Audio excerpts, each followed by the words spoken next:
guys, welcome back to my garden. So yes, I'm about to make a big mistake with my beautiful hydrangea. I am making a mistake. I know that I'm making a mistake, but let me explain. I'm Diane, a gardener located in Central California. My gardening zone is 9B. In today's video, I'm going to be doing a little maintenance, no, a lot of maintenance on my hydrangea. If you love hydrangeas and would love to learn something about them, stick around. So this is my front door entrance, and this is my big leaf hydrangea. This hydrangea was a gift to me. I planted it in 2012, so it's been here for many years.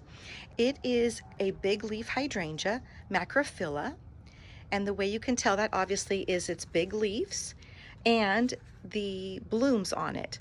The blooms are dependent on the acidity of the soil, the pH of the soil, and depending on what the levels are, they will be anywhere from a light pink to a dark pink, and sometimes even blue. My soil is not acidic enough to create blue hydrangeas, but I do get a beautiful pink.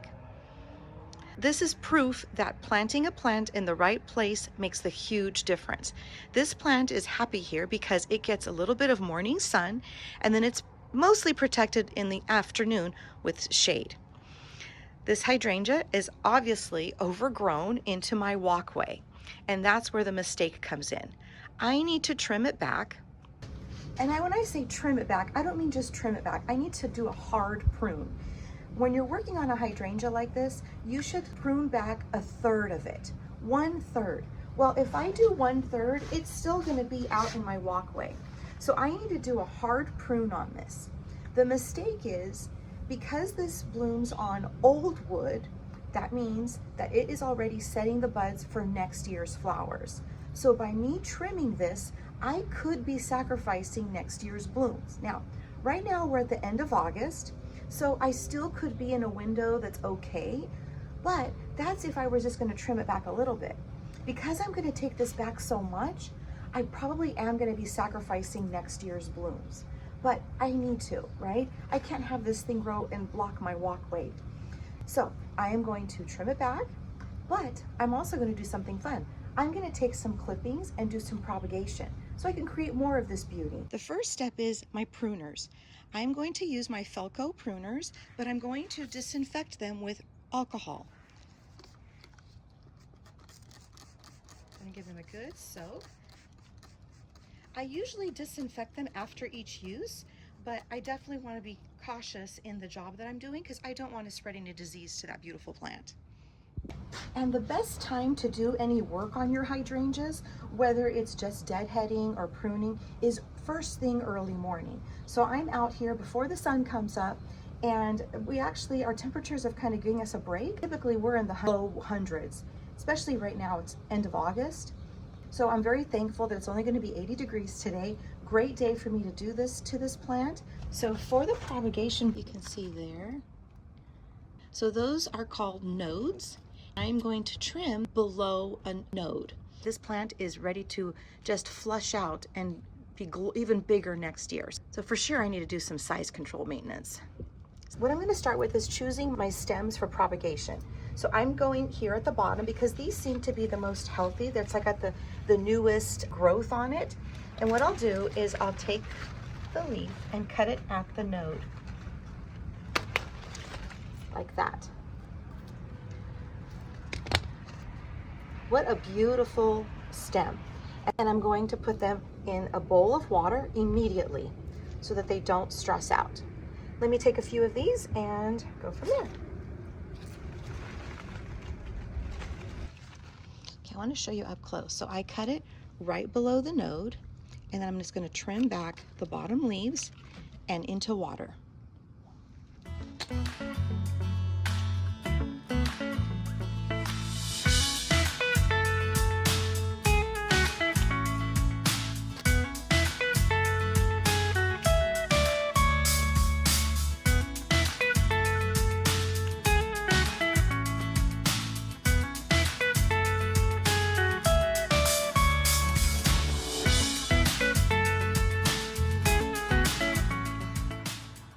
So I think that's good. I have a lot here. I didn't count how many, but the more you have, the more chances you'll have of them taking it, because not all of these will root. And if they do, oh my goodness, I'm going to be making lots of friends giving away hydrangeas. So I'm gonna take this back to a protected area and then start pruning this hydrangea.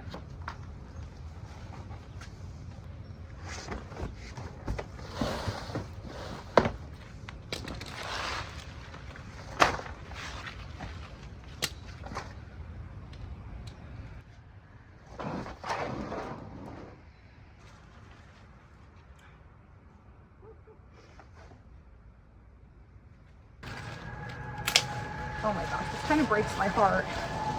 And the bloom is probably already setting somewhere in here, and there it goes. So when I trimmed this one, you can see that this is on old wood, and then the new wood sprouted. And I just went ahead and cut it here because look, it's already sprouting. So I'm gonna let this one take off. We'll leave that one there. I'll leave that one there. Down here, I have some calla lilies that kind of compete with the hydrangea, but because I'm going to cut back the hydrangea so much, these calla lilies might be my show for next spring. So I'm just going to trim them back, and instead of pulling them out, because originally I thought I need to pull those out, they're not doing anything there, but because I might need them or appreciate these blooms more next year.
So there it is.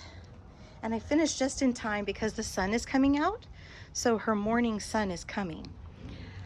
So cleaned it out quite a bit, lots of airflow now. And what a difference. I'll put the before and then the after. So I am not going to fertilize it right now because we're at the end of summer, we're gonna get into fall and winter. I want it to kind of go to sleep, and I will fertilize it early spring. So Valentine's Day is all about love and flowers, right? So that is my reminder to fertilize my flowers. Anything that blooms gets fertilizer on or around Valentine's. This hydrangea has been here for more than 10 years and I've never cut it back this hard. So hydrangeas typically, especially the big leaf hydrangeas, they can last up to 50 years. So it's got a lot of years still to produce and bring happiness. But hopefully it likes what happened today and it'll still give me some blooms next year. We'll find out. So guys, I am relieved that this project is done. It has been weighing heavy on my heart and my mind having to do this because with the big leaf hydrangeas, the Macrophylla, it really is best to plant them and just let them be. That way you don't sacrifice any of the blooms for next year. But like you saw, this really needed it. My next video, I'll show you how I propagate the hydrangeas. So if you're looking forward to that, please don't forget to subscribe, hit the notification bell so you get that notification of when I post that video. I'm also going to work on my fall container out front. This container was really overshadowed and overpowered by the hydrangea. So now it's got openness. I'm excited to do fall planting in that. So that'll also be another video. So again, subscribe, hit the notification, and I'll see you in the next video. During the cleanup process, I found blooms that were actually hiding inside of the plant. So at the end of the season, I did do a deadheading and trimmed back the blooms, but these were hidden inside. So it was a nice treasure to find today. I've got this beautiful container that I'm going to bring inside and enjoy. So guys, I want to thank you for watching. Thank you for being here. And until next time, happy gardening.